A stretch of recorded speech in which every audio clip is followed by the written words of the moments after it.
Olá, gente, esse é o programa Rema, eu sou o Padre Joãozinho e essa é a sua TV Evangelizar, uma TV da boa notícia.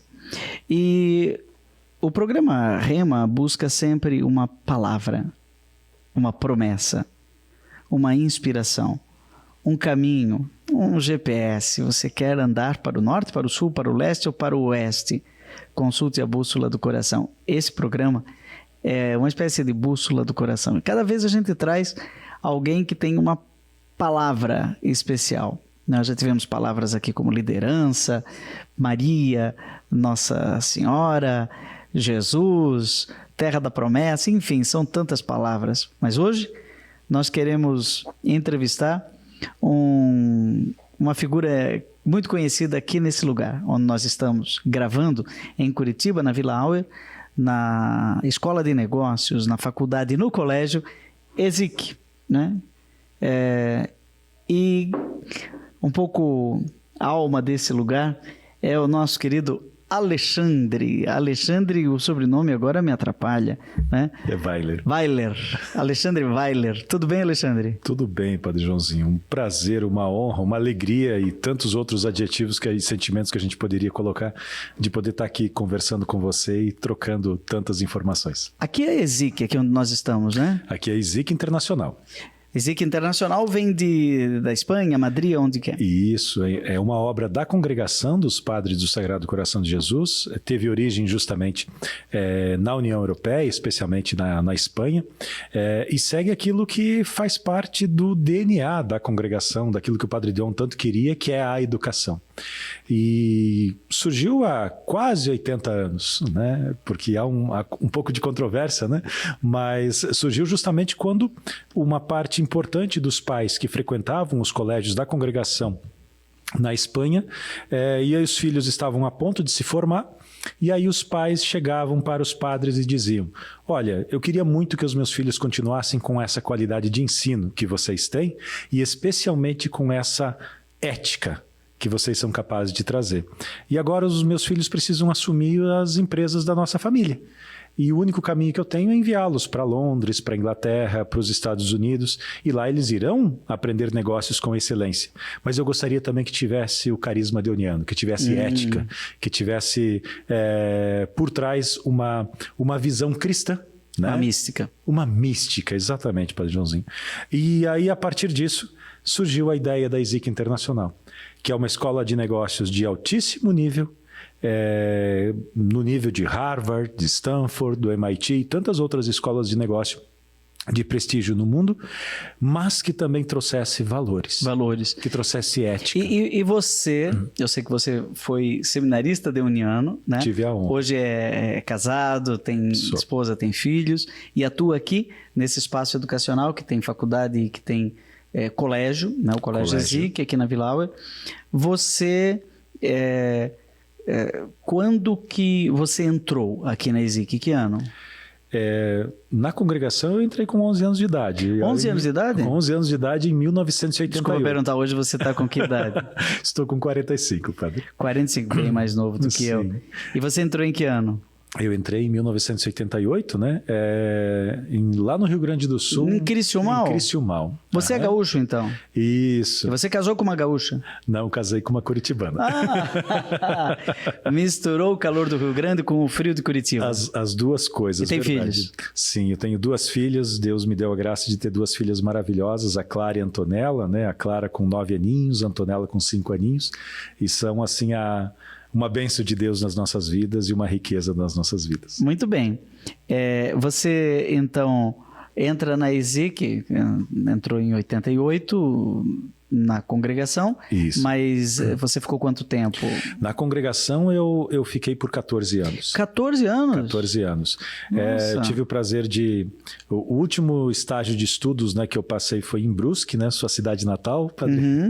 E depois na sequência... você chegou até Brusque? Cheguei a Brusque, depois... Chegou na Terra Prometida, acabou. Exato. E depois eu tive 2 anos trabalhando no tirocínio, né, como professor. Aonde? No seminário de Corupá. Você trabalhou em Corupá? Sim, trabalhei em Corupá. E aí, na sequência, indo para Taubaté, eu senti no meu coração que eu precisava dar um tempo para pensar. Isso era que ano, quando deu tempo para pensar? Isso foi 99 para 2000.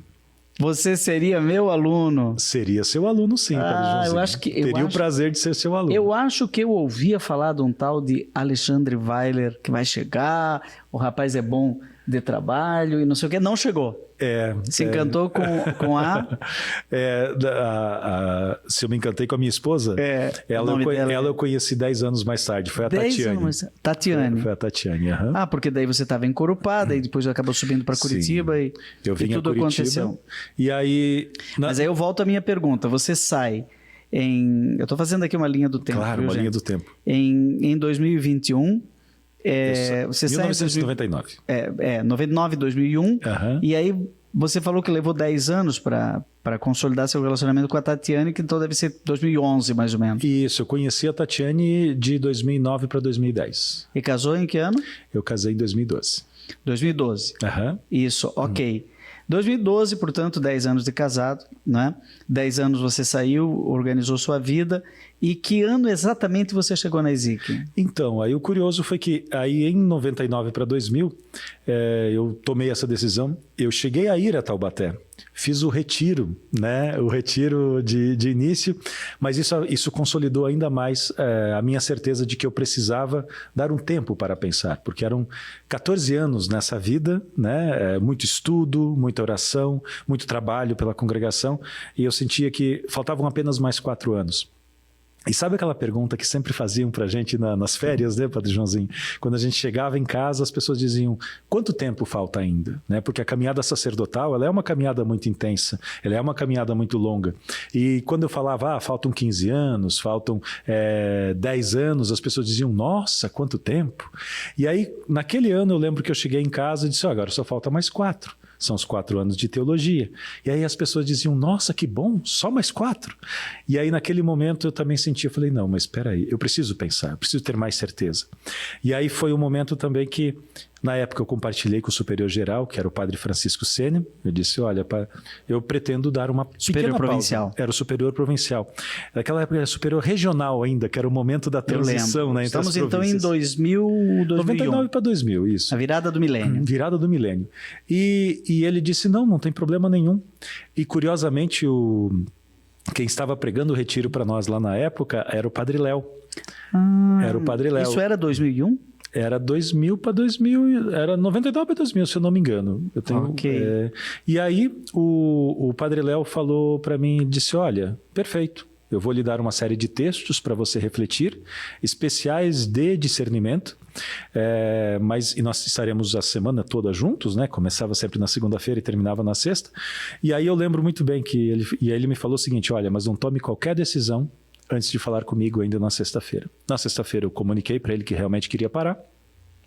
E ele me fez o convite para vir até a ESIC Internacional. Isso em 2000? Isso, em 2000. E você veio? E sim, e aí curiosamente quando eu comuniquei para o superior regional, o Padre Francisco, ele me fez o mesmo convite, sem que ambos tivessem conversado entre si. Alexandre, isso no ano 2000? Isso no ano 2000, quando a ESIC era apenas projeto. Eu estou fazendo a entrevista aqui com o Alexandre e muita gente pensa assim, ele já sabe tudo isso que ele está perguntando. Não. É uma descoberta. Eu estou super interessado nessa história e você vai entender por quê. Você conhece o Padre Léo, você não conhecia o Alexandre, não é? Agora a gente sabe que o Alexandre,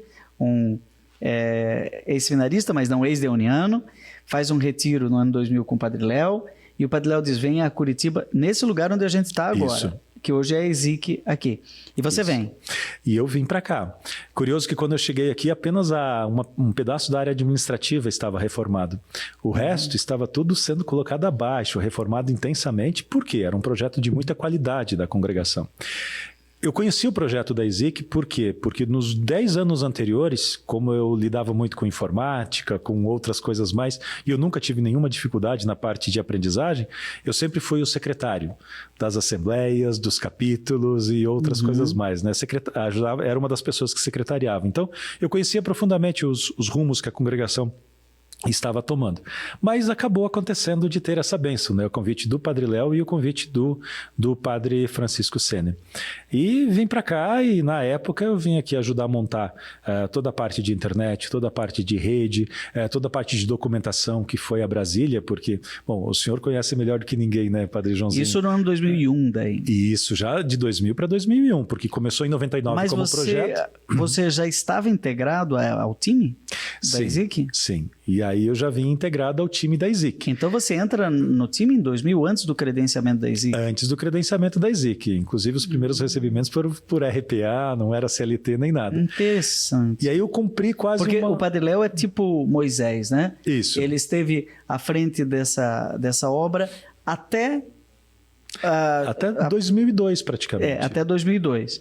E a partir dali... ele já deixa na mão do Padre Gilberto, se eu não me engano. Na mão do Padre Gilberto e do Padre Afonsinho.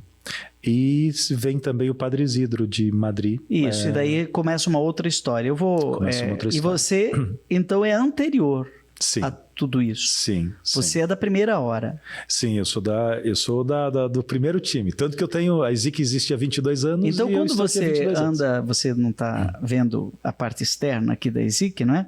Mas... aqui foi o seminário onde eu estudei, na época, o 2º grau, o científico, hoje ensino médio. E tem 2 blocos. O bloco de lá, que eu não sei se é o primeiro ou se é o segundo que foi construído. Eu também não saberia. O bloco de lá, bem no fundo, eram quartos. Sim. Né? E lá era o quarto do Padre Léo. Exato. Você chegou a... E quando eu vim a Curitiba, eu passei 1 ano morando na casa. Naquele bloco lá. E o meu quarto era do lado do dele. Então, não sei se você sabe dessa história. Agora eu inverto a ordem e eu vou te contar a minha história. Eu cheguei a Taubaté em 1998, já com mestrado em teologia.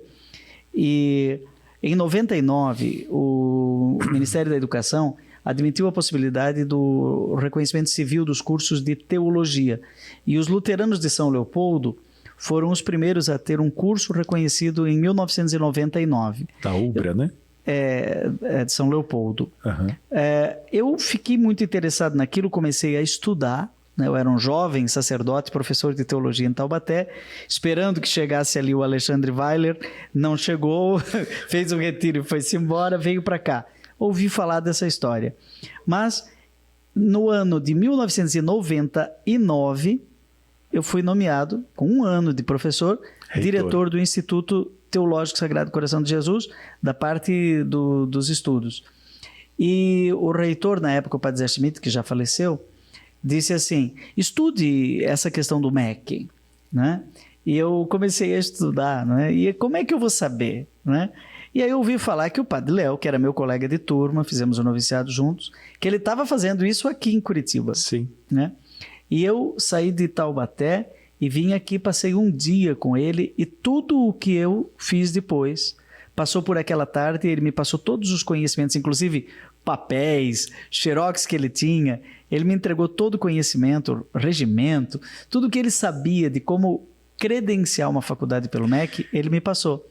E eu entrei em 2001, a ISIC entrou, e nós também, lá em Taubaté, entramos e fomos credenciados praticamente de maneira simultânea. O primeiro curso de teologia que recebeu a autorização pelo MEC para a Igreja Católica Taubaté. Foi o curso de teologia da faculdade, hoje Faculdade Deuniana de Taubaté.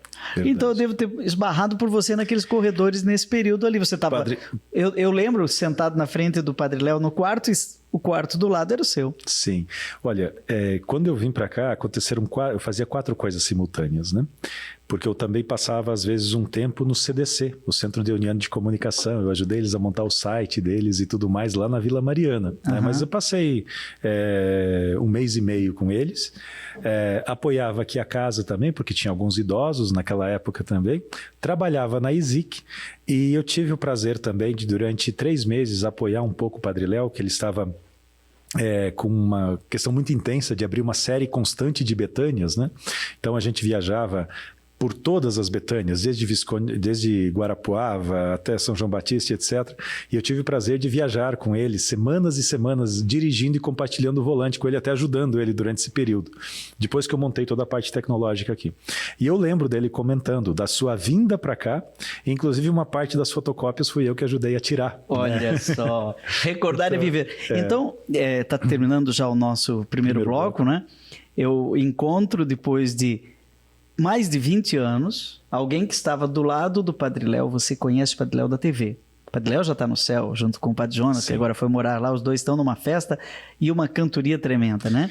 E ali do lado estava um tal de Alexandre, jovenzinho, idealista, fazendo discernimento, e o Padre Léo certamente buzinando no seu ouvido, né? O que você vai fazer da sua vida? Imagina o que é estar do lado do Padre Léo, conhecendo não o pregador, fantástico, mas o pecador também, fantástico, né? O pecador e o pregador. Às vezes a gente pensa assim, não, o Padre Léo é um santo, e com certeza a igreja ainda vai se pronunciar a esse respeito, mas a gente conhecendo ele no dia a dia também sabe as insistências que ele tinha em certas coisas, e certamente o Alexandre conheceu esse Padre Léo que come feijão, né?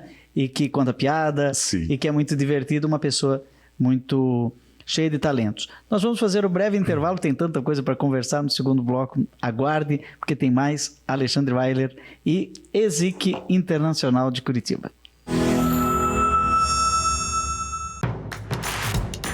Não perca mais nenhum vídeo da TV Evangelizar. Inscreva-se agora.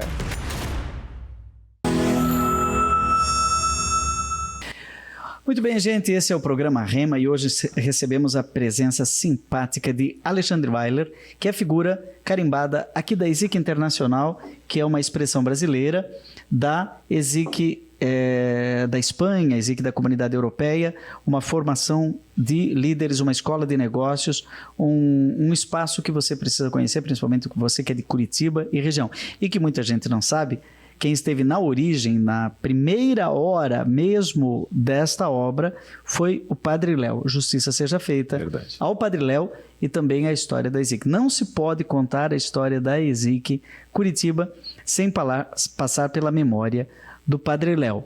E aí você passou por muitos líderes, diretores, veio o Padre Gilberto, veio o Padre Isidro, não é? E quando você se olha hoje, né? Você também fez muitas outras coisas, né? Você se formou, você terminou certamente filosofia em Brusque. E aí depois qual foi a formação do Alexandre? Estava aqui em Curitiba, não chegou em Taubaté, não fez a teologia. E agora? O que vai fazer o Alexandre? Bom, hoje nós vivemos numa era onde a gente fala muito de lifelong learning, né? É um palavrão para falar o LLL, significa que a nossa geração nasceu para se desenvolver. E eu me identifico muito com isso porque eu fiz isso a minha vida inteira, né? Eu amei a filosofia, achei ela muito interessante, mas eu gostava muito de tecnologia, porque lá eu conhecia a lógica matemática e a filosofia da linguagem, que é a base da programação. E aí, desde aquela época, já em Brusque, a gente cuidava de toda a parte de tecnologia para os fráteres, e depois a gente desenvolveu isso para os seminaristas no seminário de Corupá. Criamos o primeiro site que a congregação teve, que era no próprio seminário também. Desenvolvemos cursos para eles e foi uma coisa muito interessante. Ou seja, e aí a partir disso, né, uma série de certificações, Linux, Microsoft, pós-graduações na área. E aí o primeiro mestrado em gestão de instituições de ensino superior. Aonde foi? Em Portugal, na UPorto. Daí você foi na UPorto e fez o mestrado em Portugal. Isso, o primeiro mestrado. E daí o segundo mestrado foi uma parceria aqui entre a Positiva e a Federal, que é em administração pura. Aí, além disso, também um MBA em gestão de negócio e marketing na própria ESIC Internacional, que é... Aí você foi estudar em Madrid?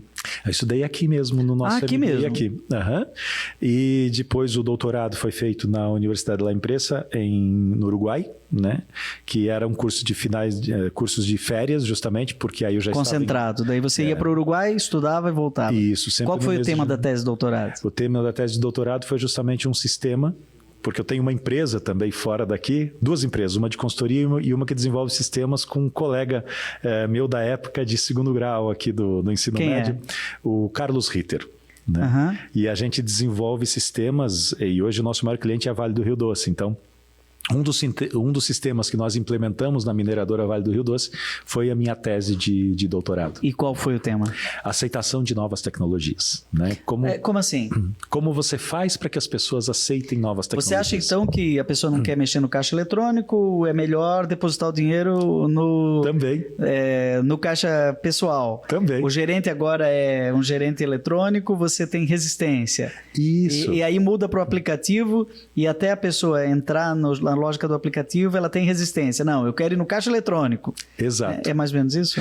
Padre Joãozinho, é fabuloso o que o senhor está mostrando. É passar disso para aquilo, né? Você sai do notebook e entra justamente no mundo mobile, né? Antigamente, quando você implementava qualquer coisa dentro de uma empresa, os colaboradores, os funcionários, eles resistiam.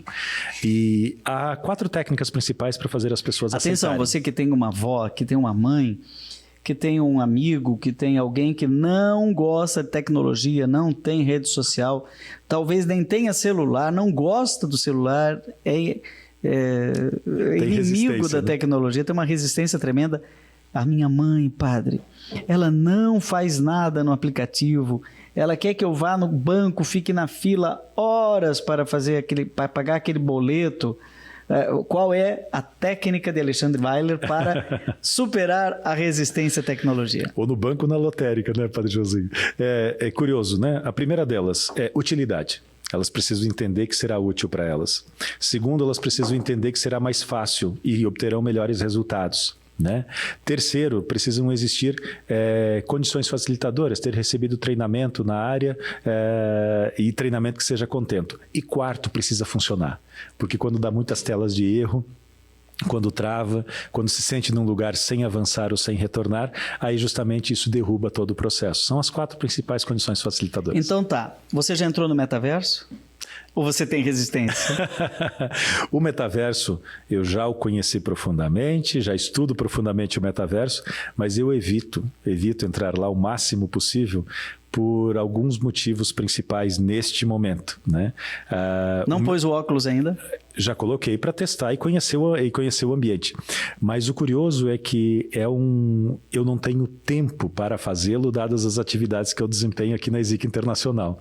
E é um processo de imersão tão grande, quem está em casa sabe, né? No momento que você entra numa rede social aqui no celular, quando você vê, você já passou hora e meia.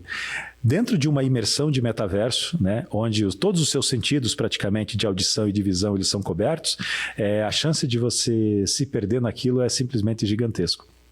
Então, sim, nós já fizemos uma série de experimentos aqui para a ESIC Internacional, com a ESIC da Europa e tudo mais. Iremos utilizar isso parcialmente aqui dentro da instituição, mas precisa ser com aquilo que o Aristóteles já falava, né? O segredo da vida é a virtude. O que é a virtude? É um meio entre 2 extremos. Você está à frente de um processo aqui da ESIC belíssimo de credenciamento para oferta de educação à distância. Nós já vamos falar sobre isso. Mas vamos lá para frente, né? Já que você tem uma tese de doutorado de como superar a resistência ao uso da tecnologia. Você acha que aqui na ESIC nós ainda vamos assistir aula de professores holográficos? É possível que sim, né? É possível que sim. Sempre existe uma aposta muito grande. Se vamos para a imersão 3D ou se nós vamos para um momento de realidade aumentada, né? Qual que é a diferença disso? A imersão 3D é quando você coloca aquele óculos e você fecha os seus ouvidos e o mundo é criado todo artificialmente. Serotonina pura. Serotonina pura. E a outra é a realidade aumentada, é onde a gente continua em contato com esse ambiente, mas a gente projeta informações sobre esse ambiente. Quase como aquele óculos do Google, né? Onde você tem um híbrido de ambos, né? Sabe que já existe, eu já tive até a oferta de fazer palestra com projeção holográfica, mas sendo eu projetado num palco lá em Orlando, não é? Na Flórida. Mas eu estou aqui como se fosse um Zoom, um Google Meet, só que ao invés de ser uma tela plana, é um 3D total por meio de projeção holográfica por um aparelho que projeta aquelas luzes em cima do palco e as pessoas veem meu violão e tal, mas sou eu. Sim. Isso eu não tenho resistência. O que eu tenho uma certa resistência? Eu estou olhando aqui utilidade, facilidade, capacitação e funcionalidade. Eu tenho uma certa resistência em relação à mistura de inteligência artificial, criptomoedas e e o universo metaverso, juntando com isso também a projeção holográfica, que seria o contrário, né? Sim. Seria a internet saindo de dentro dela para chegar na nossa mesa aqui, alguém aqui na minha frente, conversando conosco aqui, todo mundo vê, filma e ele está aqui numa projeção interessante. Ele tem personalidade, só que tem um detalhe. Ele não existe. Aham. Ele não tem alma. Ele é um professor da ESIC que foi comprado, Que é uma inteligência foi criado artificial. por inteligência artificial que sabe tudo de negócios. E é o melhor professor do mundo, que tem uma biblioteca imensa dentro.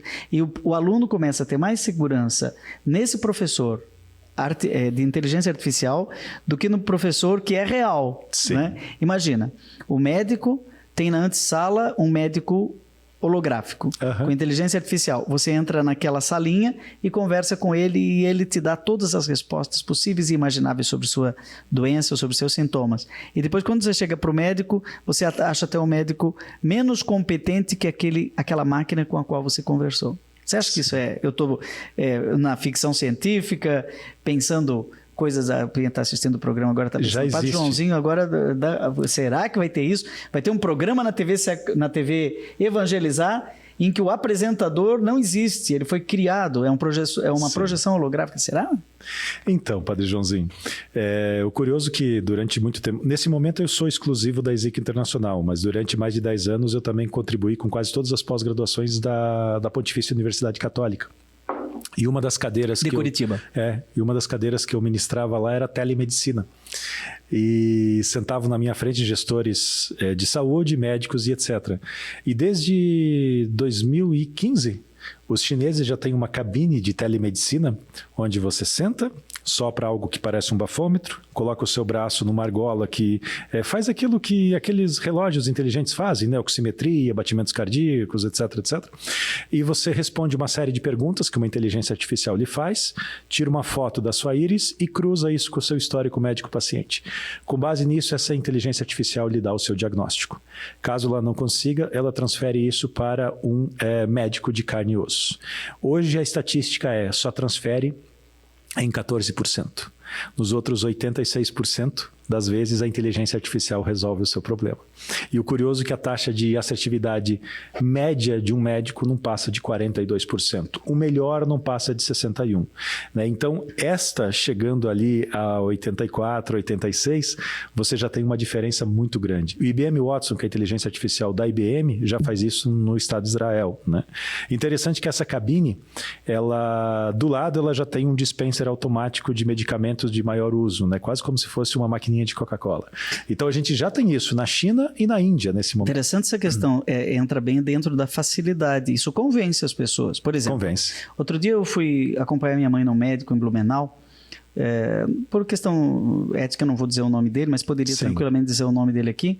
Ele iria fazer uma cirurgia nela, também não vou dar detalhes sobre a cirurgia porque acho que não é relevante aqui, mas eu vou dizer o hospital porque eu achei extremamente maravilhoso o atendimento. Eu gostaria de prestar essa homenagem aqui ao Hospital Santa Catarina de Blumenau, dos luteranos, né?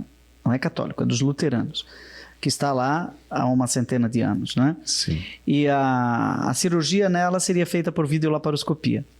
E quando nós fomos conversar com o médico disse assim, olha, vai ser feito por vídeo. A minha mãe disse, minha mãe tem 79 anos, vídeo?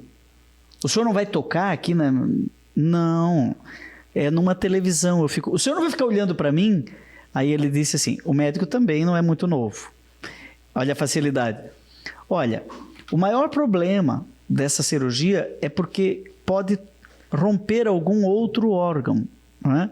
E aquilo que eu vejo com o meu olho numa dimensão 1, pela TV eu vejo na dimensão 10. É muito difícil errar, né? Exato. Aí ela disse, ufa, então é melhor, né? Com certeza. Ela foi operada num dia, no dia seguinte estava em casa. Sim. Ou seja, é uma tecnologia. Operar por uma televisão há um tempo atrás acharia insano, né? Sim. Hoje em dia, opera pelo vídeo e até o médico pode estar longe. Sim. Não precisa estar presente. Exatamente.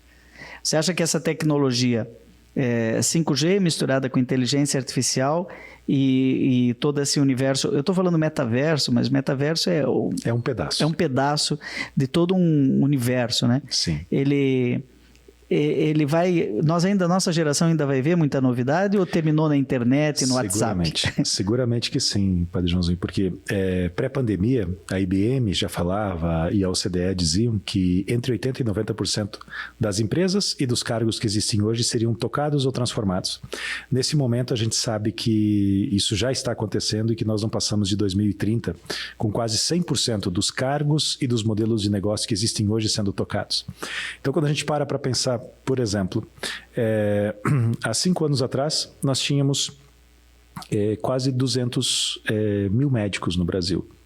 E já havia uma quantidade suficiente. Depois disso, uma série de cursos novos de medicina foram criados e aí nós teremos um desequilíbrio de oferta e demanda nessa linha. Na parte de odontologia, hoje o Brasil detém 20% de todos os dentistas existentes no mundo. Sabe o que eu acho, Alexandre? Você está falando tudo isso. Eu acho que nós vivemos a infância de uma grande revolução. Sim. E seremos olhados com risos pelo futuro, quando tudo isso tiver realmente utilidade. Assim, vocês acreditam que lá no ano 2020, o pessoal usava Facebook, que eles expunham a sua intimidade na rede? Né? Vocês acreditam que eles não operavam pela internet? Vocês acreditam que eles tinham Instagram? Sim. Né? E andavam com um retângulo desses? Vocês acham que eles andavam com um tijolo no bolso? Né? É verdade. E então, eu vou lhe dizer uma coisa, talvez quem está em casa não entenda. Eu acredito que o segredo é aquilo que está no Evangelho de João, capítulo 1, versículo 14, que é: o verbo se fez carne. Sim. E habitou no meio de nós. Eu acredito que essa frase ela é paradigmática. O verbo é o universo digital, né? Só que ele tem que tocar a carne. Esse é o universo analógico. E nós começamos no analógico e tivemos uma revolução digital. Agora o digital está se tornando analógico, porque está tendo imersão. Sim. Você percebe isso? Porque quanto mais evolui a tecnologia, mais importante o ser humano. No ano 2000 para 2001, eu me preocupava muito em entender tecnologia e explicar isso para os empresários, porque boa parte deles tinham computadores, mas usavam computadores como se fosse uma máquina de escrever de R$2.000, né? Eles não usavam isso. E era doutriná-los para que eles começassem a utilizar. Depois de 2001 até 2010, basicamente, ensinar a usar bem, porque não basta ter a tecnologia, precisa usá-la da melhor maneira. Mas nos últimos 12 anos, a minha principal missão tem sido... E eu tenho trabalhado com consultoria e através da ESIC Internacional em mais de 500 empresas que nós temos trabalhado com formação, é justamente resgatar o elemento humano. Porque quanto mais evolui... O toque, a carne. Isso. Aquilo que Jung dizia: conheça todas as técnicas, domine todas as métricas, mas ao tocar outra alma humana, seja apenas outra alma humana. Isso é extremamente importante. Isso é maravilhoso, porque você pode até entrar no aplicativo e pedir um alimento, mas depois você não come o celular. Exato. Você vai receber o lanche e se alimentar. Já até o tempo passou, o tempo é analógico. Nós vamos fazer um breve intervalo, aqui está deliciosa essa conversa, eu quero explorar aqui o conhecimento dessa figura cheia de ferramentas, que é Alexandre Weiler, foi um discípulo do Padre Léo, e hoje transforma isso numa série de oportunidades de negócios, de capacitação, de desenvolvimento pessoal. Ele vai falar mais para nós sobre essa questão aí do LLL, desenvolvimento pessoal. Eu quero saber melhor o que é esse negócio de desenvolvimento pessoal, mas também dessa questão de educação à distância, porque você está metido nisso, mas muita gente diz: não, mas educação à distância, será que isso funciona? Sim. Então vamos querer superar a resistência aí, se é que ela existe. Vamos fazer um intervalinho e a gente volta já.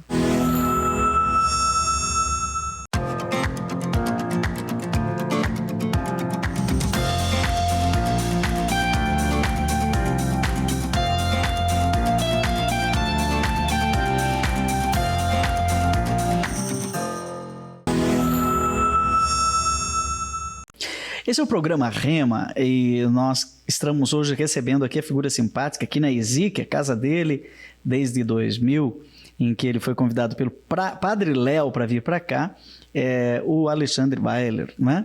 Nós falávamos no primeiro bloco de uma sigla que você falou em inglês, LLL, Lifelong Learning.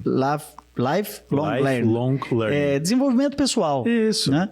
Esse desenvolvimento pessoal encontra às vezes até resistência, né? E você falou de 4 elementos da sua tese de doutorado para superar a resistência: utilidade, facilidade, capacitação e funcionalidade. Sim. Muito bem.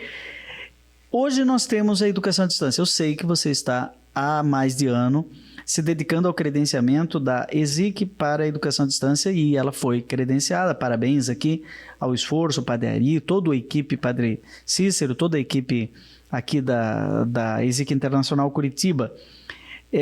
Mas quando se fala de educação à distância e desenvolvimento pessoal, a pergunta que não quer calar: funciona? Então, essa é uma questão extremamente importante, porque é quase como um namoro, ou quase como um chamado vocacional, né? Se não houver uma resposta, não dá certo, né? Os dois lados precisam querer, né? O chamado precisa existir e precisa existir um eco do outro lado. A educação vai na mesma linha. É curioso, por exemplo, né? Agora, lá em 2014, nós já preparamos os nossos alunos, nós fizemos uma parceria com o Google for Education, aqui na ESIC Internacional, e nós preparamos não apenas os nossos colaboradores, não apenas os professores, não apenas os alunos nas novas tecnologias, mas nós trouxemos isso para a área pedagógica, né? Sala de aula invertida, métodos ágeis e tudo mais. E passamos de 2014 até 2016 um projeto contínuo com o Google aprendendo a fazer isso. Tanto que quando veio a pandemia em 2020, né, curiosamente nós estávamos na Casa Geral lá em Roma discutindo com as outras obras da congregação que estão em todo o mundo, né? Aliás, a Congregação dos Padres do Sagrado Coração de Jesus tem uma obra maravilhosa, né, de estar no mundo inteiro focando nessa coisa preciosa que é a educação. E aí a pandemia começou lá, né? A gente viu isso acontecer. Viemos para o Brasil, eram 2 semanas antes quase de ter o boom aqui também, mas nós já nos preparamos. E o curioso é que quando o governador aqui colocou o decreto de que tudo deveria fechar, lockdown, nós viramos a chave em 24 horas. Em 24 horas, todos os nossos alunos do colégio, da graduação, da pós-graduação, passaram a ter aula 100% ao vivo, com a mesma grade e exatamente no mesmo lugar. Justamente porque nós sabíamos que não eram alunos de EAD. Eles precisavam de uma educação digital e não de uma educação EAD.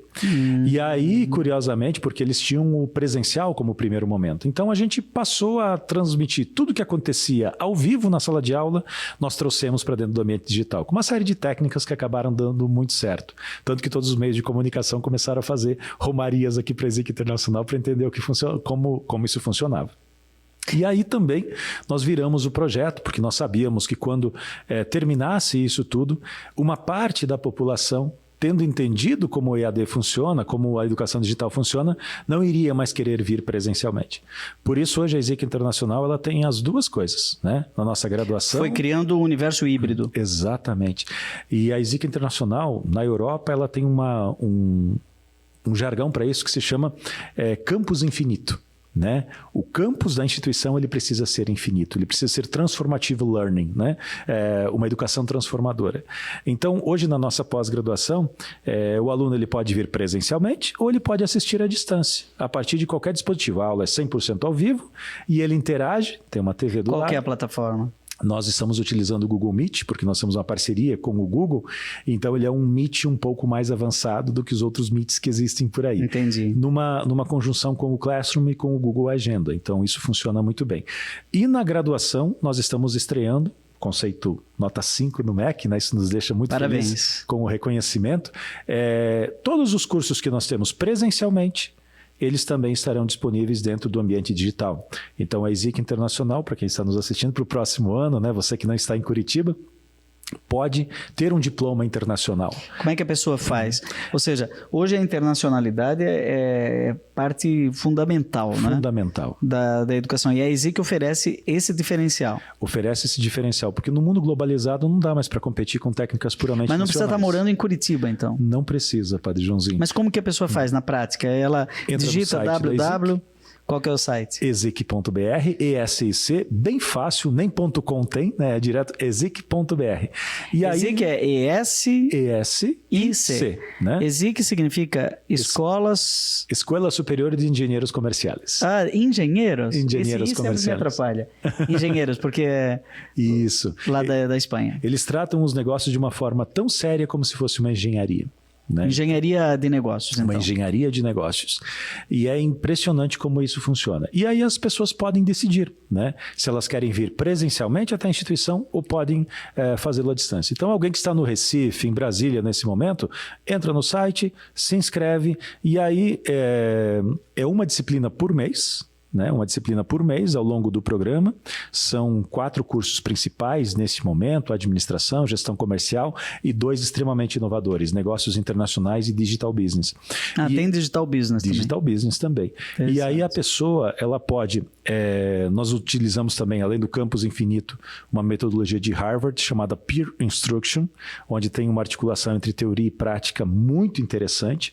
Então, além de ter a certificação internacional da ESIC Internacional, a certificação nacional também do MEC. Certificação nacional do MEC, que é extremamente relevante, a metodologia Peer Instruction, e ele pode escolher se ele quer vir presencialmente para essas articulações e para as avaliações, ou se ele quer fazer isso mediado por tecnologia e vir presencialmente até a instituição a cada 6 meses para fazer as avaliações. Toda essa conversa está muito interessante, mas como o nosso tempo é breve, eu queria fazer um papo cabeça com você a respeito de um negócio que uma mudança que você fez aqui que me deixou confuso. EAD é educação à distância. Inclusive não tem crase. É EAD, educação à distância. Mas você insistiu em corrigir educação à distância, ou seja, digital. O D você mudou. Educação digital. Porque qual é a diferença? Para permitir a opção das pessoas. Porque o EAD, no jargão que ele existe hoje, ele é fortemente assíncrono, vamos colocar dessa maneira. O que significa, né? O aluno entra, ele começa a ler uma série de conteúdos e depois ele faz uma série de avaliações. E muitas das vezes ele se sente muito sozinho nesse processo. Por isso que o EAD não é para todo mundo. Você precisa ter uma força de vontade muito grande. Esse é assíncrono, né? O distância. Exatamente. E o digital? E nós chamamos o nosso de digital justamente porque você terá o tempo inteiro um tutor te acompanhando nesse processo, olhando os seus avanços. Você acha que isso é presencial? Porque tem muita gente que diz assim, olha, nós aqui temos um curso presencial e temos um curso EAD, como se fossem coisas diferentes. Mas a distância pode ser o seguinte, tem alguém lá de Porto Velho nos assistindo. É distante. Isso. De Manaus, é distante. Só que ele está nos assistindo agora. Isso. E nós estamos interagindo ao vivo e a cores. Exato. Essa sincronia no tempo não compensa a distância geográfica? Isso ajuda muito, Padre Joãozinho, porque às vezes a pessoa lendo, ela vai no ritmo dela e no horário dela, mas às vezes a motivação se esvai ao longo do tempo.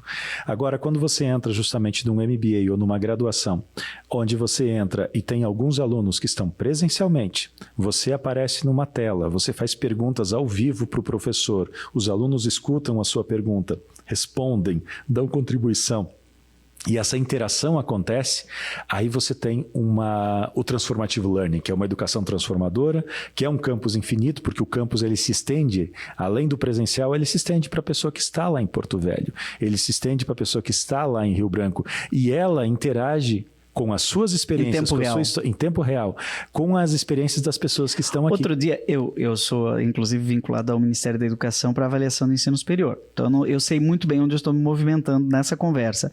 Mas, outro dia, eu não sei, confesso minha ignorância, você vai me ajudar. Estava com essa pergunta já há dias aqui na minha bolsinha de perguntas, no meu saquinho de perguntas. Eu vi uma universidade, eu não vou dizer qual fazendo propaganda de uma pós-graduação lato sensu presencial online. Uhum. Por quê? Porque é sincrônica. Sim. Porque a aula é na segunda-feira, às 20 horas até 22 horas, professor de um lado, aluno do outro, só que por meio de uma tecnologia tipo Google Meet. Antes da pandemia, alguém tinha ouvido falar de Zoom? Eu confesso que nunca tinha ouvido falar de Zoom. Agora eu rezo o terço todo dia no meu canal no YouTube, mediado pelo Zoom, com as minhas senhorinhas, não é? Que não perdem todo dia, no final da tarde, nós nos reunimos e é sincrônico, ou seja, é naquele horário, e a gente está rezando de verdade, está sendo ao vivo e todo mundo se sente presencial. Ou seja, há uma presencialidade online, não existe? Mediada por tecnologia. Exatamente. Exatamente. Essa é um pouco a proposta da ESIC? Bem essa a proposta da ESIC e especialmente a questão da interação entre teoria e prática. né? Porque o Peer Instruction, ele traz dentro da sua proposta inicial você sair apenas da questão teórica conceitual e articular isso com o dia a dia. E uma escola de negócios, ela precisa fazer isso. Ela precisa preparar as pessoas para a prática, não apenas para a questão paradigmática que você vê no stricto sensu, no mestrado e no doutorado, né? Eu sei que eu acabei de falar uma série de palavrões, mas eu sou o grande simpatizante de Da Vinci, né? Simplicidade é o último grau da sofisticação. Então, vamos trazer isso para o dia a dia. É a teoria da complexidade do Edgar Morin. Exatamente. Então, é muito importante a gente aprender a manusear esse dia a dia, né? Tanto que o que mais nos deixa felizes, por exemplo, são os resultados que os nossos alunos conseguem. Um aluno ESIC internacional hoje, ele abre a sua empresa e dificilmente a empresa quebra. Mas a ESIC, no seu colégio, aqui em Curitiba, é caracterizada pela disciplina. Sim. Não é? Dos elementos e pela qualidade. Então, o aluno adolescente que usa a tecnologia em sala de aula, ele não tem o risco de cair na síndrome da dispersão? O que você acha? Existe um risco grande envolvido nesse processo, né? Então, por exemplo, aqui no nosso colégio, o nosso aluno, ele usa smartphone, mas ele só usa o smartphone quando o professor demanda. Eu ouvi dizer que em Harvard está proibido o uso de computador ou de qualquer tecnologia em sala de aula, porque ali Sim. é o lugar da academia. Mais ou menos como você está na esteira, numa academia, fazendo... Como é que é o halterofilismo? Como é que faz? Né? Tem que levantar peso. Sim, e aí você pega e está levantando peso e olhando no seu celular e mandando mensagem. Não dá. Não dá? Então eu vou lembrar aqui, eu não lembro mais o nome dela, minha professora de pedagogia lá na USP, no doutorado. Ela foi reitora da USP, inclusive. Ela contava uma historinha de 2100, no ano 2100, que chegou alguém, uma aeronave acabou de chegar em Marte, para dizer como que acabou de chegar de Marte, né? Sim. Na Terra. E diz, como é que é a educação agora lá em Marte? Como é que estão as escolas em Marte? Porque Marte lá em 2100 já foi povoada e tal. E aí a pessoa diz assim, nossa, lá é muito moderna. A sala de aula tem um quadro verde, né? Com um negócio de cal que dá poeira, inclusive. Aquilo dá uma experiência de olfato e tal. Como chama? Chama giz. Né? E usa computador. Qual é a tecnologia? Não usa nada. Usa quadro, giz e cuspe. O professor fala, o aluno responde. A educação dos nossos avós. Exatamente. Isso é considerado extremamente de vanguarda. Inovador. Isso. A Finlândia, nesse momento, ela baniu o uso de equipamentos eletrônicos nas séries iniciais, justamente porque existe o problema da dispersão, da falta de foco, da procrastinação e outras coisas, né? Então, os nossos alunos utilizam, né? Tanto que a gente foi eleito agora o colégio pela School Advisor como o colégio com a melhor infraestrutura, melhor corpo docente e melhores resultados dos alunos. Isso no colégio, né? Nossos alunos, justamente, eles têm ganho, né? Olimpíadas de ouro, de prata, em matemática, astronomia e tudo mais nas competições nacionais. Justamente por causa deste foco, né? Este foco, esse direcionamento. E os nossos professores, alunos, pais, eles têm um grande compromisso, um pacto quase pela qualidade da educação. Então é uma receita que tem funcionado bastante nos últimos anos. É o simples que você falou, é o simples. É o simples, é a qualidade, é o foco, é o empenho, é todos entenderem que a educação é importante. E o fato de vir uma certificação internacional, para quem está procurando emprego, garante que você entra no topo, né, lá do filtro para o processo seletivo. Se você tem uma certificação internacional, normalmente você é promovido na metade do tempo. Para ser gerente, você demora de 6 a 8 anos. Se você tem uma certificação internacional de 3 a 4 anos. Para ser diretor... Inclusive línguas, idiomas. Exato. Para ser diretor, de 10 a 15 anos. Quando você tem uma certificação internacional, 6 ou 7. Então, isso acelera muito a sua vida profissional. E se você tem uma empresa, então, poxa vida, fornecedores no exterior, investimento no exterior, clientes no exterior, parceiros de negócio no exterior, isso potencializa muito a riqueza que nós temos enquanto brasileiros. Então, eu sempre falo assim, para quem está nos ouvindo agora, conheçam a ESIC Internacional. É a sua chance de ter uma instituição de extrema qualidade, como instituição muito séria, ética nos negócios, da Congregação dos Padres do Sagrado Coração de Jesus. Com mística, pagando em real e falando português. Né? Isso não existe, né? O famoso BBB, o bom, bonito e barato, né? Num único lugar. E que é um espaço de utilidade, facilidade, capacitação e funcionalidade. Exato. Funciona. Olha, Alexandre, o nosso tempo é cruel, né? em latim, tempus urgit, né? Já acabou? O tempo acabou. Mas você que está nos acompanhando deve ter pensado assim, eles foram lá no século 22 e voltaram para o século 19, falando de quadrigis, do analógico. Não se iluda com o uso do celular, da tecnologia, tudo. Depois de você avançar muito, você descobre que tudo isso é uma mídia, é um instrumento e tem que dominar, né? Mas pode ser também um instrumento de dispersão. Então, conheça essa experiência maravilhosa dos Padres do Coração de Jesus, que da Espanha transbordou graças ao Padre Léo aqui em Curitiba, na Vila Auer. Conheça simplesmente entrando aí no seu celular agora, na internet, e colocando ali ESIC.br. ESIC.br. Né? E dali você passeia e vai saber que o que o Alexandre falou não é futurologia. Não é. Mas é presença, verdade. É proximidade, não é educação à distância, é educação digital. Educação digital, de extrema qualidade, Padre Joãozinho. Muito bem, obrigado a você que nos acompanhou. O Padre Reginaldo Manzotti já está lá esperando, aguardando você para continuar conduzindo a uma experiência espiritual, uma experiência de Deus. O programa Rema termina por aqui. Cada semana um entrevistado interessante, abrindo janelas de orientação, de caminho para você e para que você tenha sempre, sempre um lugar aonde você vai chegar. Uma terra prometida. Fique com Deus. Semana que vem a gente volta.